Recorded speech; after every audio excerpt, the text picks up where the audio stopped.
क्या खूब कहा है किसी ने कि अब कामयाब होना बहुत ज़रूरी है हमारा, कि अब कामयाब होना बहुत ज़रूरी है हमारा, क्योंकि हमने उनके मुंह से भी अपनी बुराइयां सुनी हैं जो कभी अपने खास हुआ करते थे। तो सभी साथियों को मेरा नमस्कार, जय हिंद जय भारत। स्वागत है आप सबका आपके अपने YouTube channel target UP police में। जैसा कि साथियों आपने संज्ञा पद्धति के 2 क्लासें हमने आपको करवा दी थी, तो उसमें हमने आपको काफ़ी अच्छे अच्छे इंपॉर्टेंट सवाल बताए थे। आज पार्ट 3 लेकर आए हैं संख्या पद्धति का। इसमें हम आपको बहुत ही अच्छे सवाल करवाएंगे। जैसे कि लिखा हुआ है, सम विषम संख्याओं का योग दिया हो तो ठीक बीच वाली या बड़ी या छोटी या किसी भी नंबर की संख्या ज्ञात करना बताएंगे। और गुणनफलों में शून्यों की संख्या कितनी होती है वो भी हम आपको यहाँ पर सिखाएंगे। तो बने रहिएगा हमारे साथ। तो चलते हैं सवालों को लेकर। देखिए साथियों, सवाल यहाँ पर दे रखा है कि 3 क्रमागत सम संख्याओं का योग 24 है तो ठीक बीच वाली संख्या क्या होगी।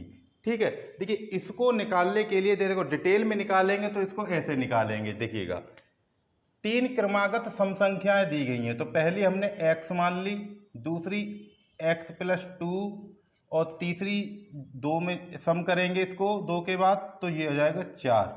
तो ये 3 क्रमागत सम संख्याएं हो गई। ठीक है, इसको अगर करोगे तो ऐसे हो जाए x प्लस फिर x प्लस 2 फिर प्लस x प्लस 4, इनका योग देखिए ये योग ही तो है, जोड़ के योग दे रखा है 24।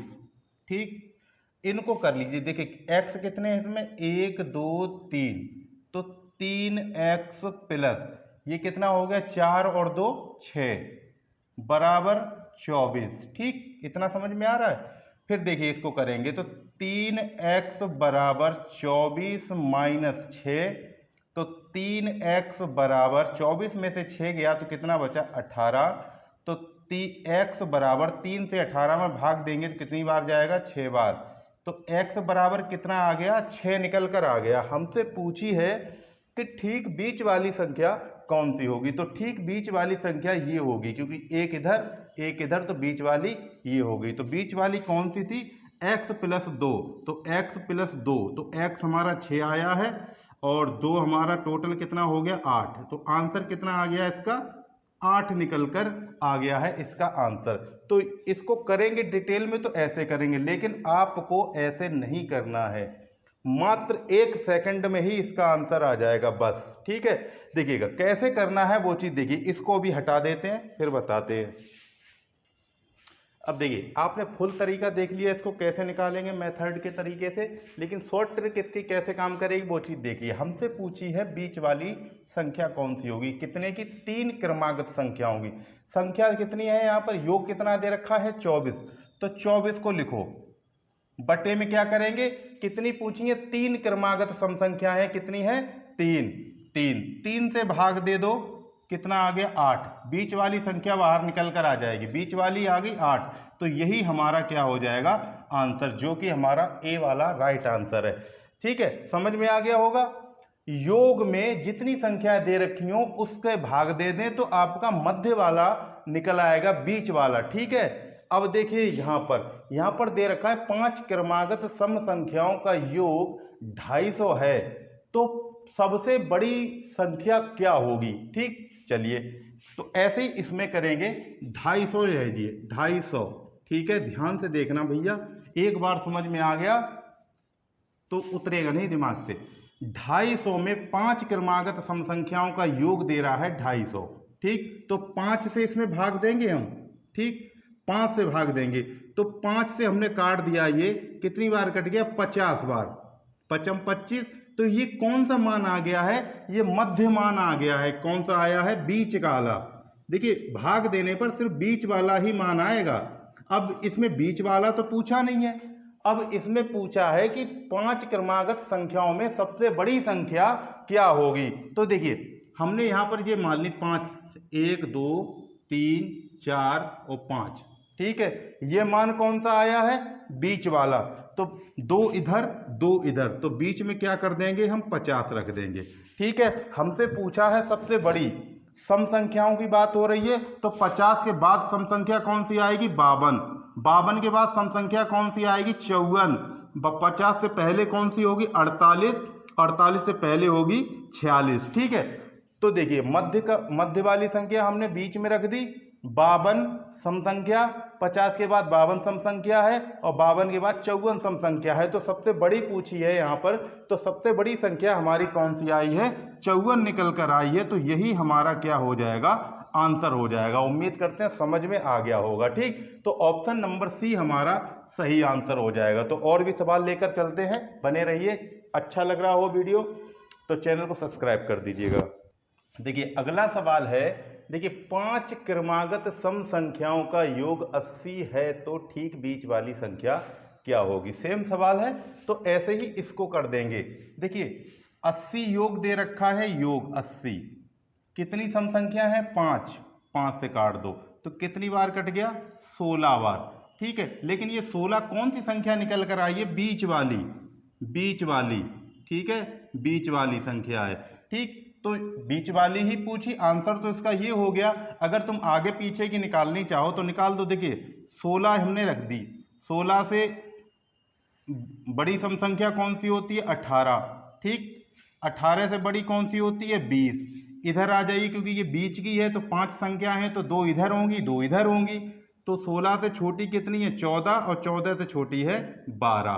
ठीक है, ये हमारी बीच वाली हो गई और बाकी आपकी ये 2 संख्याएं, ये 2 संख्याएं। ठीक है, तो समझ में आ रहा हो तो चैनल को सब्सक्राइब कर दे। तो आंसर इसका 16 हो गया। अगर तीसरी पूछी होती तो तीसरी निकल आती, चौथी निकल आती, पांचवी निकल आती, ऐसे करके। ठीक है, पहली दूसरी भी निकल आती। अब देखिए इसमें देखिएगा, यहां पर दे रखा है 4 क्रमागत सम संख्याओं का योग 36 है तो तीसरी संख्या क्या होगी? ठीक इसी तरीके से इसको करो। देखिए 36 है, ये 36 में 4 क्रमागत सम संख्या है तो 4 से भाग दे दिया। ठीक, कितनी बार कट गया? 4 नेम 36, 9 बार कट गया। यानी 9 क्या आ गई है? 9 जो आ गई है बीच वाली संख्या निकल कर आ गई है। ठीक है, तो इसको कर दीजिएगा। देखिए संख्याएं कितनी है? 4 है। तो देखिए 1 2 3 4 सम संख्याएं हैं 4, लेकिन ये 9 विषम एक संख्या है जो बीच में निकल कर आई है, तो इसको रखेंगे यहां पर हम। ठीक है, 9 के बाद सम संख्या कौन सी होगी? 10, 10 के बाद 12, इधर क्या होगी? 9 से पहली सम संख्या 8 और इधर क्या होगी? 6। पूछा कौन सा है हमसे कि तीसरी संख्या क्या होगी। देखिए अब यहां से देखिए 1 2 3, तीसरी संख्या कौन सी हो गई है? 10। तो 10 हमारा राइट आंसर हो जाएगा इसमें। ठीक, तो ये वाला हमारा राइट आंसर हो जाएगा। देखिए यहां पर एक बार और समझ लीजिएगा, 4 से हमने जब 36 में भाग दिया तो 9 निकल कर आया है। ठीक, 9 हमारी कौन सी संख्या होती है? ये वाली संख्या जो निकल कर आती है, ये आती बीच वाली संख्या। ठीक है, बीच वाली। लेकिन यहाँ पर अगर 5 संख्याएं दी होती तो इसको हम बीच में रख देते ही, लेकिन यहाँ पर 4 दे रखी हैं तो 4 के मध्य में क्या होगा? यानी कि 2.5 इधर 2.5 इधर बीच वाली हो जाएगी। ठीक, तो उसी तरीके से हमने विषम संख्या जो है बीच में रखी है। विषम संख्या के बाद सम संख्या कौन सी आती है? 10 आएगी 9 के बाद, 10 के बाद 12 आएगी। इधर 9 से पहले सम संख्या 8 होती है और 8 से पहले 6 होती है। तो 4 संख्या हमारी निकल कर आ गई, 1 2 3 4। पूछा हमसे तीसरी संख्या क्या होगी, तो 1 2 3 तीसरी संख्या है हमारी 10। तो ये हमारा हो गया सही। ठीक है, तो अभी जाना नहीं, बने रहिएगा, और भी सवाल लेकर चलते हैं। अभी देखिए अभी तक सम संख्याओं की बात चल रही थी, अब देखिए विषम संख्याओं की बात चलेगी। ठीक है, दिक्कत कुछ भी नहीं है, सेम वैसा ही पैटर्न है, वैसे ही होना। देखिए 5 क्रमागत विषम संख्याओं का योग 145 है तो सबसे छोटी संख्या क्या होगी? ठीक है, वही हमको करना है। देखिए 145 हमने ले लिया, संख्याएं कितनी है? 5 हैं, 5 से हमने काट दिया। ठीक, 5 दूनी 10 और 5 नेम 45। ठीक, तो ये कौन सी संख्या आ गई हमारी? बीच वाली, बीच वाली संख्या आ गई। संख्याएं कितनी है? 5। तो 29 अगर बीच में है, ठीक है, तो 2 संख्याएं इधर होंगी और 2 संख्याएं इधर होंगी, तो टोटल मिलाकर 5 हो जाएंगी। तो विषम संख्याओं की बात हो रही है, तो 29 के बाद विषम संख्या कौन सी होती है? 31। ठीक है, 31 के बाद विषम संख्या कौन सी होती है? 33। ठीक, अब 29 से पहले विषम संख्या कौन सी होती है? 27। और 27 से पहले कौन सी होती है? 25। देखिए 1 2 3 4 5, 5 विषम संख्याएं हो गई। ठीक है, पूछा क्या है कि सबसे छोटी संख्या क्या होगी। तो इसमें देख लीजिएगा सबसे छोटी विषम संख्या हमारी 25 निकल कर आई है। यही हमारा क्या हो जाएगा आंसर, जो आपका सी नंबर सही आंसर है। तो समझ में आ रहा है। ऐसे ही देखिए इसमें करेंगे। इसमें दे रखा है 4 क्रमागत विषम संख्याओं का योग 72 है, तो सबसे बड़ी संख्या क्या होगी। ठीक, देखिए योग में संख्याओं से भाग दे दे, 4 से भाग देंगे हम। ठीक है, देखिए 4 एकम 4 और 8 चौक 32, यानी 18 चौक 72। संख्या बीच वाली निकल कर आई है, ये बीच वाली संख्या निकल कर आई है, लेकिन यहां पर विषम संख्याएं हैं, लेकिन संख्या कौन सी है, ये सम। ठीक है, तो 4 हमने कर दिए ऐसे करके। इनमें सब पे विषम संख्याएं लिखनी है, लेकिन ये है बीच वाली, तो ये रखेंगे हम यहाँ पर। ठीक, 18 क्यों रखेंगे, क्योंकि ये सम संख्या है, हमसे पूछी है विषम संख्या। तो 18 के बाद विषम संख्या कौन सी होती है, 19। 19 के बाद कौन सी होती है, 21। ठीक है, अब 18 से पहले कौन सी होती है, 17, और 17 से पहले कौन सी होती है, 15। अब देखिए ये 4 विषम संख्याएं निकल कर आ गई हैं। हमसे पूछा क्या है कि सबसे बड़ी संख्या क्या होगी। तो सबसे बड़ी संख्या हमारे पास देखिए ये वाली है 21, तो यही हमारा आंसर हो जाएगा 21 नंबर। ठीक है, तो उम्मीद करते हैं ये चीज़ आपको समझ में आ गई होगी बहुत ही अच्छी तरीके से। ठीक है, तो अब बात करते हैं हम शून्यों को लेकर, मतलब गुणनखंड में गुणनफलों में कितने शून्य होते हैं। तो अभी जाना नहीं है, बस थोड़ा सा और चंद मिनटों की बात है, अभी सीख जाएंगे आप। सवाल है देखिए 1 गुणा 2 गुणा 3 ऐसे करके ये 10 तक है, लगातार 10 तक है, के गुणनफल में शून्यों की संख्या क्या होगी। इस टाइप के सवाल अगर एग्जाम में देखने के लिए मिले तो करना क्या है वो चीज देखिएगा। देखिए ये 10 दे रखा, 10 तक पूछा है उसने, 1 से लेकर 10 तक के गुणनफल में शून्यों की संख्या क्या होगी। तो कुछ भी नहीं करना, बहुत ही शॉर्ट ट्रिक से लेकर चलेंगे आपको, मात्र 2 सेकंड में हल करोगे। देखिए इसमें शून्यों की संख्या पूछी है, तो करना क्या है, हमें सब में सिर्फ 5 से भाग देना है। ये 10 है, लास्ट वाली संख्या लेनी और 5 से भाग देना है। 5 से काट दो, कितना हो जाएगा, 2 शून्य। कितने शून्य, 2 शून्य हो जाएंगे।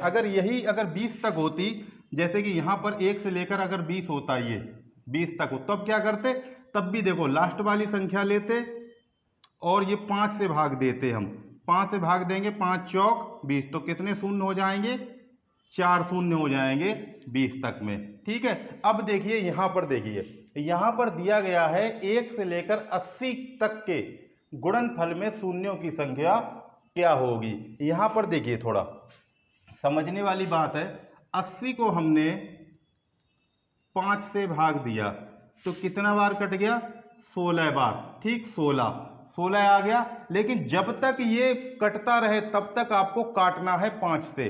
हमने 5 से 80 को काटा, 16 बार कट गया। अब 16 में 5 का भाग देंगे, अगर 5 का भाग चलता रहे तब तक करते रहेंगे। तो कितनी बार गया, 5 या 15। ठीक है, बचा कितना, 1, बचे को छोड़ दो। अब भाग जाएगा नहीं, क्योंकि बचा 1 है हमारे पास, 1 में भाग जाएगा नहीं। टोटल हमारे पास कितने निकल कर आए, 16 और ये 3, तो 16 और 3 कितने हो गए, 19। तो 19 शून्य होंगे। इतना समझ में आ रहा है, ये हमारा आंसर हो जाएगा। एक बार फिर समझ लीजिएगा। देखिए यहां से 80 तक के गुणनफलों में शून्यों की संख्या पूछिए क्या होगा। तो हमने 80 में 5 का भाग देना है, तो हमारे पास 16 आ गया।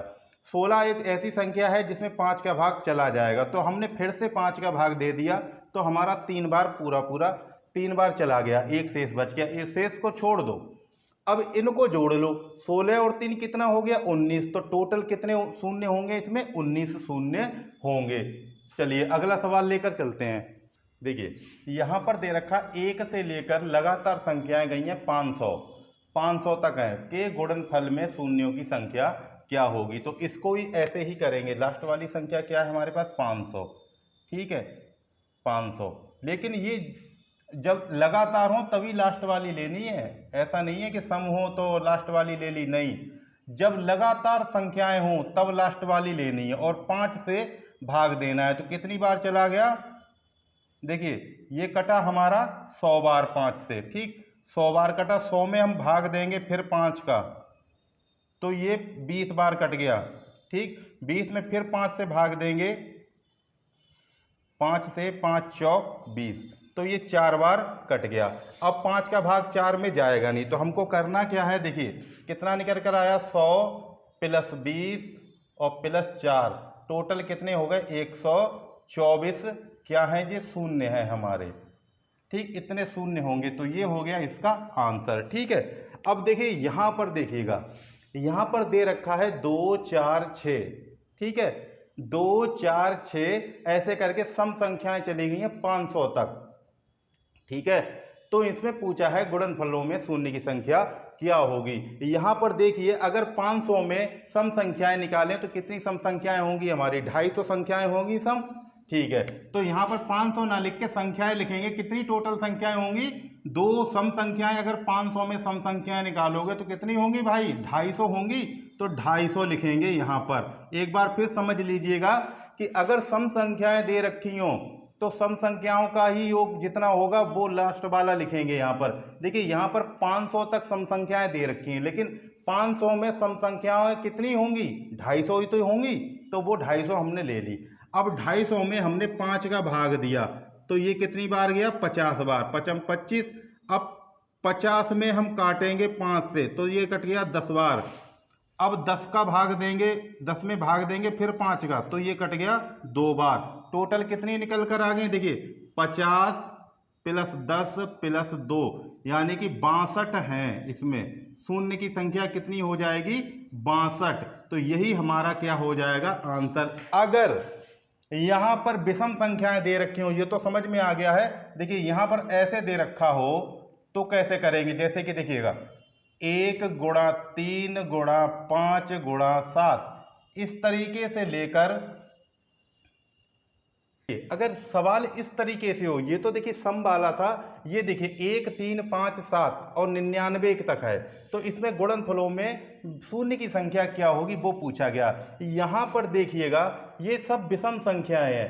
ठीक, तो यहां पर देखिए कहीं पूरी विषम संख्याएं जितनी भी हो उसमें आपको 2 दिखाई नहीं देगा। अगर 2 नहीं है तो शून्य पैदा होगा ही नहीं, क्योंकि 2 का गुणा जब 5 में करोगे तभी शून्य निकल कर आएगा। अर्थात ये है कि विषम संख्याओं में गुणनफलों में शून्य की संख्या अगर पूछी जाए तो इसमें हो जाएगा कि इसमें कोई शून्य नहीं होगा, इसमें कोई शून्य नहीं होगा विषम संख्याओं में। ठीक है, समझ में आ गया, बस यही इसका आंसर है कि इसमें कोई शून्य नहीं होगा। चलिए तो अब आगे और चलते हैं, 2 सवाल और रह गए हैं, उनको और देख लीजिएगा। अब देखिएगा यहां पर दे रखा है 1 का स्क्वायर प्लस गुणा 2 का स्क्वायर गुणा 3 का स्क्वायर लेकर ऐसे 10 का स्क्वायर के गुणनफलों में शून्य की संख्या क्या होगी। ठीक है, देखिएगा अगर स्क्वायर वाला है तो कैसे करेंगे, क्यूब वाला है तो कैसे करेंगे, वो चीज देख लीजिएगा। देखिए अगर ये स्क्वायर ना होता तो 1 से लेकर आपका ऐसे करके 10 तक का योग आप ऐसे निकाल देते, 10/5 और आ जाता आपका 2 निकल कर। ठीक है, मान लीजिए यहां पर स्क्वायर नहीं है, स्क्वायर नहीं है मान लीजिए, तो कितना आएगा, 2 निकल कर। ठीक है, तो 10 तक का अगर क्लियर करोगे तो 2 निकल कर आएगा। ये 2 जो निकल कर आया है इसमें क्या करेंगे, जितने की घात हो, ठीक, जैसे कि अगर 10 तक है तो 2 आएगा, अगर 20 तक होता तो और ज्यादा आता, 30 तक होता और ज्यादा आता, तो जितनी घात हो उसी से गुणा कर दो। तो घात इसमें कितनी है, 2, तो 2 से हम गुणा करेंगे तो कितना हो जाएगा, 4 शून्य। ठीक, ये हो जाएगा इसका आंसर। समझ में आ गया। देखिए स्क्वायर को छोड़ दो और वैसे शून्यों की संख्या निकालने के बाद में अगर स्क्वायर है तो 2 से गुणा करेंगे, क्यू है तो 3 से गुणा करेंगे। ठीक, इसी तरीके से इसमें आ जाइए। आपको पता है अगर 1 से 10 तक के गुणनफलों के शून्य निकाले जाएं तो आपको पता है कितने शून्य निकलते हैं, 2, क्योंकि 10 में अगर 5 से भाग दोगे तो 2 निकल कर आ जाएगा हमारा। लेकिन यहां पर क्यू दे रखा है, ठीक, सादा निकालिएगा, फिर क्यू है तो इसमें 3 से गुणा कर दीजिए, 2 तिया 6, तो इसमें कितने शून्य हो जाएंगे, 6 शून्य निकल कर आएंगे। यही हमारा आंसर हो जाएगा। समझ में आ गया होगा। तो उम्मीद करते हैं साथियों आज का पढ़ाया हुआ आप लोगों को अच्छा लगा होगा और समझ में भी आ गया होगा। समझ में आया है तो कमेंट कर हमें ज़रूर बताएं, अगर नहीं आया है तब भी बताएं। ठीक है, तो जो भी साथी आप नया हो, पहली बार वीडियो देख रहा हो, तो चैनल को सब्सक्राइब जरूर करें, जिससे हमारी सारी वीडियो आपको देखने के लिए मिल जाएंगी। तो मिलते हैं अगली नेक्स्ट वीडियो में ऐसी ही वीडियो को लेकर। तब तक के लिए नमस्कार, जय हिंद, जय भारत।